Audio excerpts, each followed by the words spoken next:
नाम पर सत्ता में भेजा है, वो लोग 27% के रिजर्वेशन का फायदा अकेले उठा लेते हैं।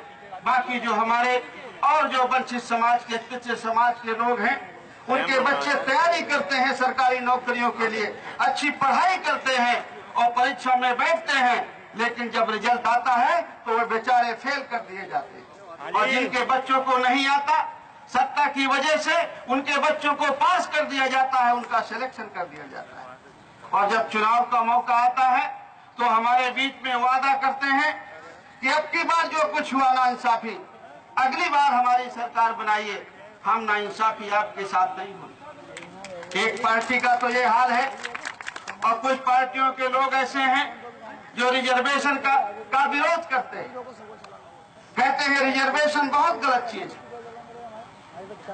साथियों, अगर रिजर्वेशन गलत चीज है तो आप रिजर्वेशन को 100% में कर दो। 100 आदमी है, 100 में बराबर बांट दो, जिसका जितना हिस्सा आता है उसको उसमें बांट दो, हमें कोई तकलीफ नहीं। आपको सबको मिल जाए रिजर्वेशन। हम तो इस बात के पक्ष में हैं कि इस देश में जितने लोग बसते हैं, जिसका जितना हिस्सा बनता है, सरकार उसको उतना देने का, अनुपातिक भागीदारी उतने देने के काम करे। लेकिन सरकार ये काम भी नहीं करती। सरकार करेगी तो गरीब और जो वंचित लोग हैं, पिछड़े और जो दलित समाज के लोग हैं, अल्पसंख्यक समाज के लोग हैं, उनको रिजर्वेशन देने के लिए मनाही करेगी, विरोध करेगी। आधे लोग रिजर्वेशन के फेवर में बोलेंगे और आधे से ज्यादा लोग रिजर्वेशन के खिलाफ बोलेंगे। कुछ लोग कहेंगे हम रिजर्वेशन के खिलाफ हैं, कुछ उनके लोग कहेंगे हम रिजर्वेशन के फेवर में। आज मैं ये बात आप लोगों के बीच में कहने आया हूं कि चुनाव का मौका है, आप लोगों से लोग वोट मांगने के लिए आए और उस वोट से वो सरकार पर और सत्ता पर पहुंचेंगे। सत्ता में पहुंच के आपके हित सुरक्षित भी रखेंगे और सत्ता में पहुंचने के बाद आपके अधिकारों का हनन भी करेंगे, खत्म भी करेंगे।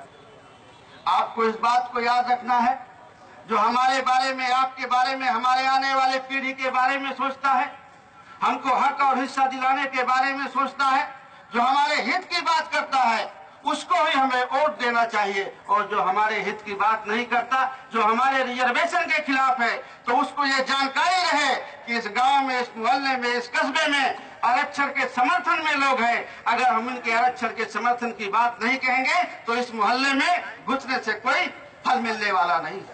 इसलिए आप लोगों को रिजर्वेशन के बारे में जागरूक रहना। अगर वोट के समय में आप अपने रिजर्वेशन की बात को न मनवा पाए राजनीतिक दलों से, तो फिर जब वोट पा करके वो जीत जाएंगे तो वो कभी आपके रिजर्वेशन के बारे में बात को नहीं रखेंगे। रिजर्वेशन की शुरुआत कोई आज की नहीं है।